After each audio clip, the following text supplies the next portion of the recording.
पिछले एपिसोड में हमने देखा था कि बायतियान और याओचन के बीच में कंपटीशन लग चुका था कि जो यहाँ पर अच्छी पिल रिफाइन करेगा वही यहाँ पर किन फैमिली का जो एल्डर है उसकी वाइफ की तबीयत ठीक कर पाएगा। यहाँ पर याओचन जो होता है वो अच्छी तरह से पिल को रिफाइन नहीं कर पाता, जिस वजह से वो काफी ज्यादा गुस्सा हो चुका था। वो यहाँ पर बायतियान को भी उसकी पिल रिफाइन करने से रोक रहा होता है, लेकिन तब भी बायतियान ने यहाँ पर पिल को अच्छी तरह से रिफाइन भी कर लिया था और उसकी मदद से वो एल्डर की वाइफ की तबीयत को ठीक कर देता है। पर तब वहां पर याओचन अपने एल्डर के साथ आ चुका था ताकि कैसे भी करके वो यहाँ पर बायतियान की जान ले सके। जिसके बाद यहाँ से ये एपिसोड शुरू होता है। तो इस एपिसोड की शुरुआत में याओचन का एल्डर जैसे ही बायतियान के ऊपर हमला करने वाला था, वहाँ पर वो ओल्ड मैन आ चुका था, जो यहाँ पर आने के बाद एल्डर के साथ फाइट करना शुरू कर देता है। उन दोनों के बीच काफी ज्यादा जबरदस्त फाइट चल रही थी। दोनों अपनी पावर का इस्तेमाल करते हुए एक दूसरे के ऊपर अटैक किए जा रहे थे और इस फाइट में यहाँ पर याओचन का जो एल्डर था वो ज्यादा पावरफुल लग रहा था।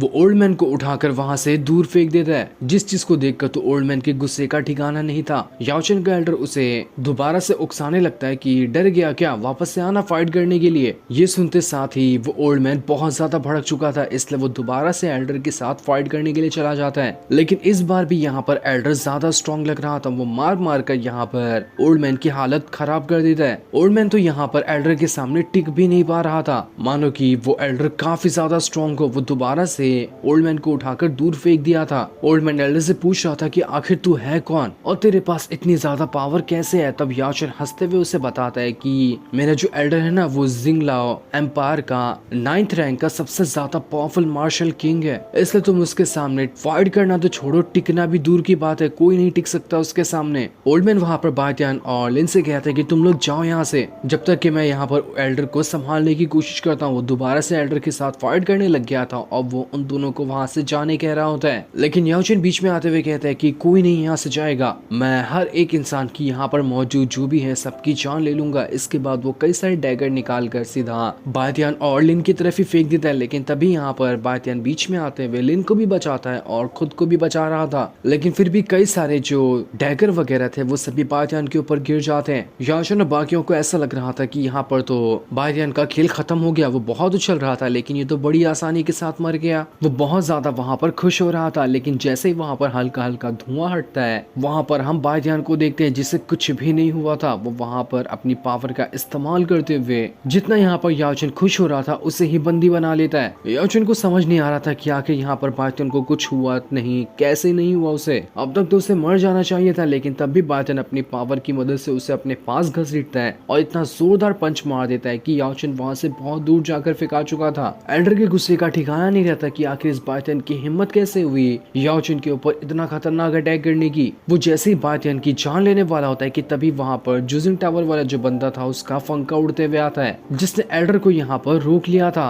वो एल्डर हैरान रहता है कि यहाँ पर अब कौन आ रहा है जिसका फंका यहाँ पर आकर मुझसे फाइट कर रहा है। तब देखते ही देखते वहां पर जूजिंग टावर वाला बंदा आ चुका था। वो बायतियान से कह रहा होता है, क्यों बायतियान, मेरा साथ चाहिए क्या इस एल्डर से लड़ने के लिए? तुम कहो तो मैं यहाँ पर इस एल्डर की आराम से पुंगी बजा सकता हूँ। बायतियान उससे कहता है, क्यों नहीं, बिल्कुल आराम से जाओ और इसका यहाँ पर बैंड बजा दो, बहुत उछल लिया ये सुनते साथ ही उस बंदे ने यहाँ पर एल्डर और याओचन के ऊपर हमला कर दिया था। वो उनसे कहता है, कुछ देर चुपचाप नहीं खड़े से रह सकते क्या? तुम्हें दिखाई नहीं देता कि मैं बायतियान से बातें कर रहा हूँ? मरोगे तो वैसे भी पहले ही मरना चाहते हो अपने टाइम से। ये सुनने की देरी थी कि एल्डर का अब यहाँ पर दिमाग बौखला जाता है कि इस बंदे ने तो मुझ पे ही ऑर्डर चला दिया, अब नहीं छोड़ूंगा इसे। वो यहाँ पर अपने घोस्ट विंग को बाहर निकाल लेता है और उस विंग के साथ वो सीधा उस बंदे की तरफ बढ़ चुका था ताकि वो उसकी जान ले सके। लेकिन वो बंदा तो बस एक ही हाथ का इस्तेमाल करते हुए उस एल्डर को वहां से उड़ाकर दूर फेंक देता है। एल्डर तो यहाँ पर उस बंदे के करीब तक नहीं जा पाया था और उसने उसे उड़ाकर दूर फेंक दिया। लेकिन वो बंदा भी एकदम ज्यादा ढीठ था, वो इतनी जल्दी हार मानने वालों में से नहीं था। इस वजह से एल्डर वहां पर दोबारा से एक बहुत ज्यादा स्ट्रॉन्ग फॉर्मेशन बना लेता है और उसका इस्तेमाल करते हुए उसने जूजिंग टावर वाले बंदे के ऊपर अटैक कर दिया था।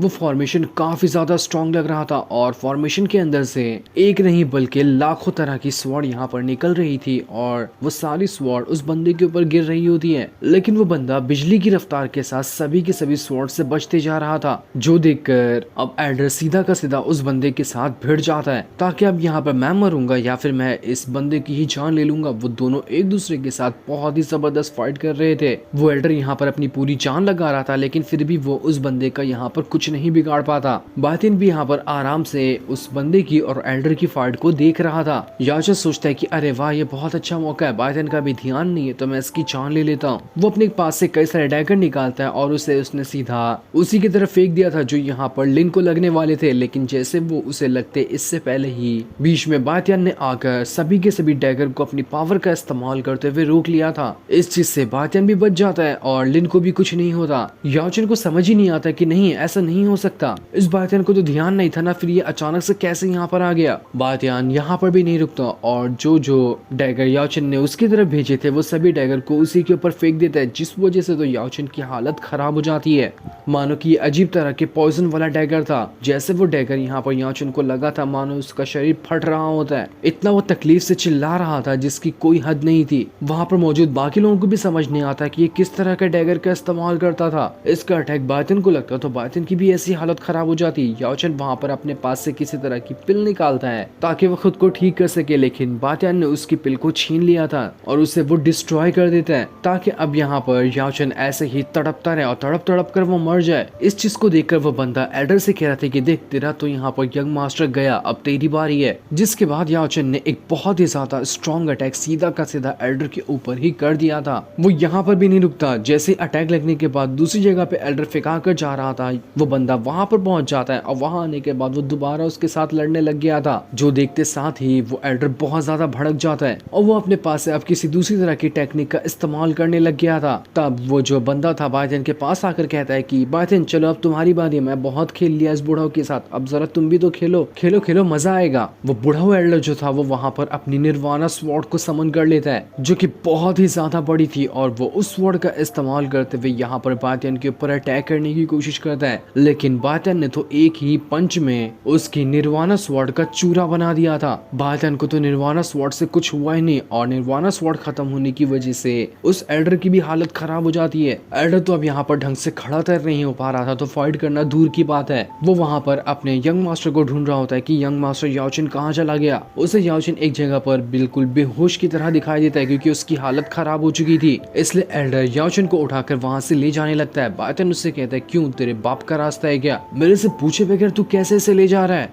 याओचिन वहाँ पर थोड़ा थोड़ा होश में आकर बायतन से कहता है कि तू नहीं जानता कि मेरा बाप कौन है, अगर तूने मुझे मारा ना तो तू मरेगा, इसलिए भलाई इसी में होगी कि छोड़ दे अब मुझे यहाँ पर। जिस पर बायतन कहता है अच्छा ऐसी बात है तो ठीक है, अब तो मैं तुझे मार कर ही रहूंगा। लेकिन जैसे यहाँ पर बायतन उस याओचिन की जान लेता वहाँ पर एक बुढ़िया आ जाती है जिसने यहाँ पर आने के बाद बायतन की स्वॉर्ड को रोक लिया था और ये किन फैमिली की ही एक एल्डर होती है। वो बायतन से कहती कि बायतन मत करो ऐसा, ये बंदा मेडिसिन वैली से है, ये करके तुम मेडिसिन वैली से दुश्मनी ले लोगे। लेकिन यहाँ पर बायतन को कह रही थी कि मुझे लगता है ना कि किन फैमिली जो है उसने इस बुढ़िया को भेजा हुआ है ताकि वो यहाँ पर मैटर सुलझा सके, तो मेरे ख्याल से तुम्हें ना इसकी बात सुन लेनी चाहिए। वहीं पर किन फैमिली का जो एल्डर था उसकी वाइफ भी आ चुकी थी जो यहाँ पर आकर देखने चाहती थी कि यहाँ पर असल में चल क्या रहा है। बायतन वहाँ पर उस बुढ़िया से कहता है कि ठीक है, जब यहाँ पर खुद ही किन फैमिली के एक सीनियर आकर मुझसे रिक्वेस्ट कर रही है इस याओचिन की जान बख्श देने का तो ठीक है, मैं यहाँ पर इस याओचिन की जान बख्श दूंगा। जो सुनते साथ ही यहाँ पर वो जो बुढ़िया थी वो बायतन का शुक्रिया करते हुए कहती कि तुम्हारा बहुत बहुत शुक्रिया, अगर ये याओचिन मर जाना था ना तो ये मेडिसिन वैली हमारी किन फैमिली को भी नहीं छोड़ती, वो तुम्हारे पीछे भी पड़ जाती है, वो हमारे पीछे भी पड़ जाती। मौके का फायदा उठाते हुए याओचिन वहाँ से भागने की कोशिश कर रहा था, लेकिन भागते हुए वो फिर से अपनी औकात पे आ जाता है और उसकी औकात यही थी गद्दारों वाली। भागते हुए वो किसी तरह के वेपन को निकाल कर बायतन की तरफ ही फेंक देता है, लेकिन बायतन चौकन्ने था तो वो इस अटैक से यहाँ पर बच जाता है। जिसके बाद बायतन पूरे गुस्से के साथ उस याओचिन के पास आ रहा था और उससे कह रहा था कि तेरा जिंदगी से मन भर गया है क्या, एक बार तुझे जिंदा रहने का मौका दिया, तुझे वो भी नहीं चाहिए, अब तो तू मरेगा, अब मैं तुझे यहाँ पर जिंदा नहीं छोड़ूंगा। किन फैमिली की जो वो बुढ़िया थी वो भी अब सोच में पड़ जाती कि वो क्या ही करे। वो दोबारा से जाकर बायतन के सामने गिड़गिड़ा तो सकती नहीं है इस याओचिन को छोड़ देने के लिए, क्योंकि याओचिन घटिया इंसान दोबारा से ऐसी हरकत कर सकता है। बायतन लिंगर से कहता है कि लिंगर इस याओचिन की सोल को ना घसीड़ कर बाहर निकाल दो। इस वजह से लिंगर याओचिन की जो सोल पावर थी उसे निकालते हुए सीधा बायतन के अंदर ट्रांसफर करने लगती है और ये होते साथ ही याओचिन वहाँ पर मर चुका था।